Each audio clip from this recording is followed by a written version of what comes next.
Okay guys, आज की video में हम ये देखेंगे कि लुइस अपने पापा के साथ कैसे अपनी जिंदगी को बिता रही है। कि हम पिछली वीडियो को थोड़ा सा रिमाइंड कर लेते हैं ताकि आप इस वीडियो को कंटिन्यू एंजॉय कर पाओ। तो पिछली वीडियो में हम देखते हैं कि डेम इसलर और फादर पैट्रिक की वजह से एलिस्टर को ये पता लगता है कि लुइस ही उसकी बेटी है। पर एक और चीज जो एलिस्टर को पता लगता है वो ये था कि एलिस्टर का जो प्यार था, मतलब लुइस की मम्मी, वो अब गुजर चुकी है। एक और ट्विस्ट सामने आता है जहाँ पे हमें दिखाया जाता है कि एलिस्टर मतलब ग्रैंड ड्यूक को पता चलता है कि इन 8 सालों में जो भी कुछ हुआ है उस सब का जिम्मेदार शायद कहीं ना कहीं कोई और नहीं, उसका छोटा भाई बेंजामिन ही है।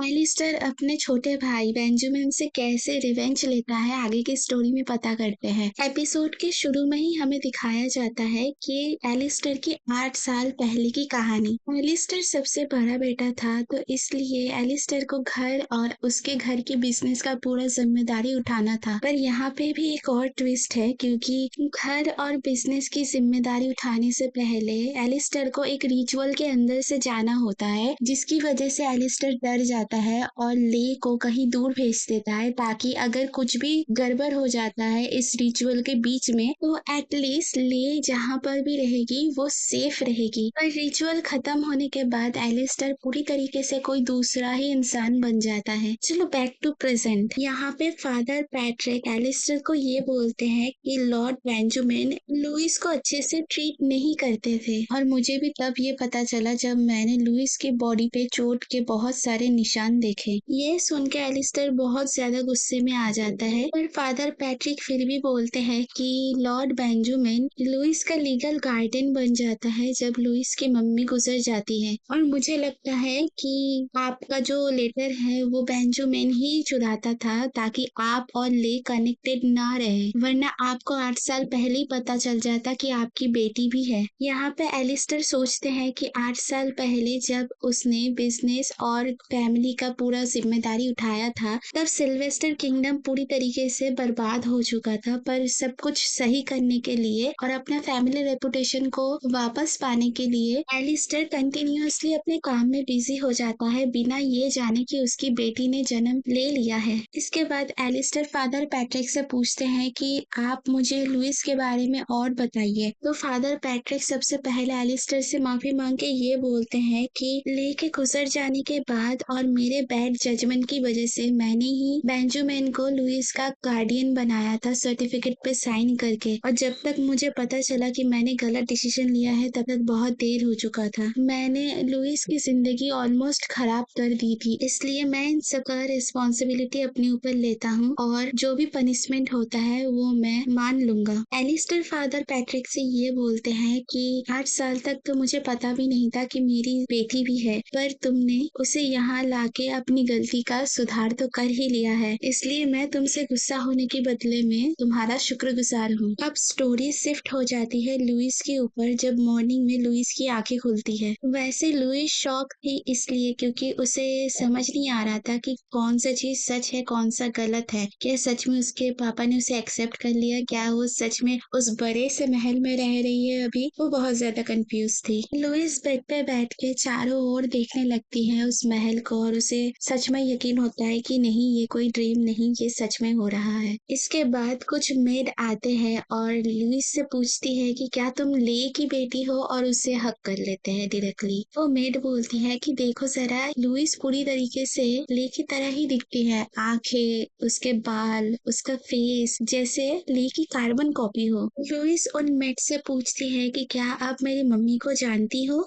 वो मेड बोलती है कि ले और हम सब यहाँ पे एक साथ में काम करते थे, और सब एक एक करके अपना इंट्रोडक्शन लुइस को देती है। लुइस पूरी तरीके से शॉक हो जाती है और सबको हेलो बोलती है और अपना इंट्रोडक्शन भी देती है। लुइस की क्यूटनेस इतनी ज्यादा थी कि वो सबका दिल जीत लेती है वहाँ पे। और जब लुइस को ब्रेकफास्ट मिलता है खाने के लिए, लुइस थोड़ी इमोशनल हो जाती है क्योंकि ब्रेकफास्ट में उसे जो दिया गया था वो उसकी मम्मी उसको बना के खिलाती थी। लुइस शॉक हो जाती है खाना खाने के बाद और बोलती है कि मेरी मम्मी भी ऐसे ही बनाती थी। तो वहाँ पे रहने वाली एक मेड बोलती है कि ये रेसिपी और किसी की नहीं, ले की ही है। ये रेसिपी बहुत ज़्यादा यूनिक है जो कि हमें ली ने सिखाया था। इसके बाद लुइस वहाँ पे रोने लग जाती है और सारे मेड लुइस के साथ देने लग जाते हैं। अगले एपिसोड में हमें दिखाया जाता है कि लुइस बोलती है कि जब से उसकी माँ गुजर गई है तब से वो बहुत ज़्यादा उसकी मम्मी को मिस कर रही है और हर रात वो ये ड्रीम देखती है कि उसकी मम्मी उसके साथ में सोई हुई है। इसके बाद एक मेड आके आके उसे हग कर लेती है और बोलती है कि कोई बात नहीं, सब ठीक हो जाएगा, हम सब यही हैं। शायद हम तुम्हारी मम्मी की कमी पूरी नहीं कर सकते पर हम वादा करते हैं कि यही तुम्हारा घर है और यहाँ पे तुम्हें कोई हर्ट नहीं करेगा और हम तुम्हें प्रोटेक्ट करेंगे। ये सुन के लुइस का रोना भी बंद हो जाता है और वो बहुत ज्यादा सुकून महसूस करती है। यहाँ पे हमें एक और दो स्वीट कैरेक्टर दिखते हैं जो कि लुइस को सोते हुए तार रहे थे। यहाँ पे हमें ये पता लगता है कि वो दोनों भाई बहन का टीचर कोई और नहीं सिल्वेस्टर था और दोनों बहुत ज्यादा क्यूरियस थे कि ये उसके टीचर की बेटी है, तो वो बिना बोले चुपचाप अंदर आ जाती है लुइस को देखने के लिए। पर जब वो चुपचाप से फिर से बाहर जाने की कोशिश करते हैं, सिल्वेस्टर उनको दरवाजे के सामने ही पकड़ लेते हैं। सिल्वेस्टर उन्हें गुस्से से देखते हैं और जैसे ही ट्विंस को पता लग जाता है कि इनके टीचर गुस्से में हैं, वो ट्विन सिल्वेस्टर के आजू बाजू से निकल जाते हैं। सिल्वेस्टर सोचते हैं कि शायद कोई और आके मेरी बच्ची को परेशान ना करे, इसलिए सिल्वेस्टर उसी दरवाजे के सामने ही खड़े रह जाते हैं। शाम से पूरी रात हो जाती है पर वो वहाँ से नहीं हिलते। सिल्वेस्टर सोचते हैं कि जब तक लुइस अपने रूम में शांत से सोती है तब तक वो इस कॉरिडोर को पूरा बंद कर देंगे ताकि लुइस पूरी रात भर शांति से सो सके और उसे कोई परेशानी ना हो। ओके, सिल्वेस्टर बहुत ज्यादा ओवर प्रोटेक्टिव फादर है। इन सब के बीच में सिल्वेस्टर का मैनेजर पीछे से आके सिल्वेस्टर को ये पूछते हैं कि माय लॉर्ड, आप यहाँ पे क्या कर रहे हो? सिल्वेस्टर बोलते हैं कि मैं अपनी बच्ची को गार्ड कर रहा हूँ ताकि वो अच्छे से सो सके। तो वो मैनेजर सिल्वेस्टर से पूछता है कि क्या आप पूरी रात यहाँ पे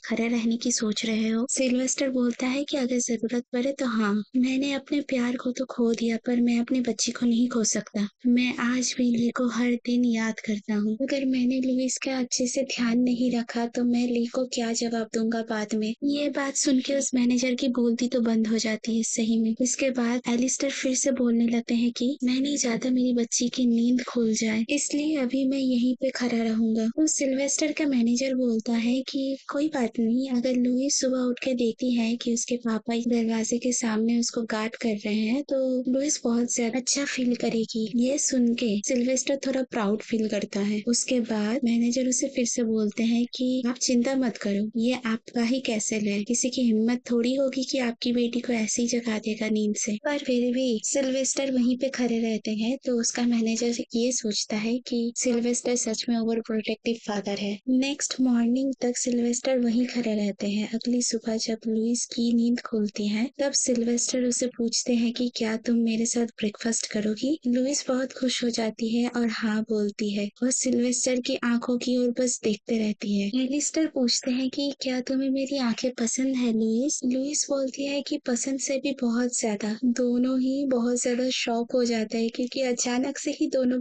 बोलते हैं। लुइस बहुत ज्यादा मन में सोचती है और बोलती है कि मैं बहुत लकी हूँ कि आप मेरे फादर हो, और जोर से बोलती है कि मुझे आपके आंखों से प्यार है, वो बहुत ज्यादा खूबसूरत है। तो यहाँ पे हमारे ओवर प्रोटेक्टिव फादर फिर से प्राउड फील करते हैं, जो कि बहुत अच्छी बात है क्योंकि इन दोनों की रिलेशन बहुत ही अच्छी तरीके से शुरू होती है। नेक्स्ट एपिसोड में दिखाया जाता है कि एलिस्टर एक मेड से हंस के बात करती है और बोलती है कि मुझे तुम्हारी मदद चाहिए, जल्दी से लुइस को रेडी करके डाइनिंग रूम पे लेके आओ। और ये बोल के वहाँ से एलिस्टर चला जाता है। वो मेड सोचती है कि शायद मैं सुबह सुबह थोड़ा गलत देख रही हूँ क्योंकि मैंने अभी हमारे लॉर्ड को हंसते हुए देखा है। और जब लुइस मेड के साथ उसके रूम में जाने लगती है, एलिस्टर उसे पीछे से रोकते हैं और बोलते हैं कि लुइस, जो तुमने इससे पहले बोला उसके लिए thank you so much. Louise उसके फादर को देखती है और हंसती है। इसके बाद लुइस चली जाती है रेडी होने उसके मेड के साथ। वो मेड लुइस को इतनी अच्छी तरीके से तैयार करती है कि लुइस खुद को ही पहचान नहीं पाती है। लुइस पूरी तरीके से एक डॉल की तरह दिख रही थी। लुइस जैसे ही अपने रूम से बाहर निकलती है, लुइस के फादर लुइस को देख के बोलते हैं कि लुइस, तुम बहुत ज्यादा खूबसूरत लग रही हो। लुइस को पता चलता है कि उसके फादर तब से वहीं पे ही खड़े हैं। उसके फादर पूछते हैं कि क्या मैं तुम्हारे साथ डाइनिंग रूम में जा सकता हूँ। लुइस बोलती है कि हाँ, साथ में चलते हैं और ऐसे ही दोनों डाइनिंग रूम में एक साथ आते हैं। डाइनिंग हॉल में लुइस फादर पैट्रिक को देखती है और बहुत ज्यादा खुश हो जाती है। फादर पैट्रिक लुइस को देख के बोलते हैं कि लुइस तुम बहुत ज्यादा खूबसूरत लग रही हो। यहाँ पे एलिस्टर फादर पैट्रिक को बोलते हैं कि फादर अब से आप मुझे ग्रैंड ड्यूक नहीं एलिस्टर करके ही बुलाना। तो यहाँ पे हमारे ओवर प्रोटेक्टिव फादर जैसे ही लुइस के पास बैठने की कोशिश करते हैं, लुइस वैसे ही फादर पैट्रिक के पास जाके बैठ जाती है। और जैसे ही लुइस को पता लगता है कि ग्रैंड ड्यूक बहुत ज्यादा सैड है, तो लुइस फादर पैट्रिक को सॉरी बोल के भाग के उसके पापा के पास चली जाती है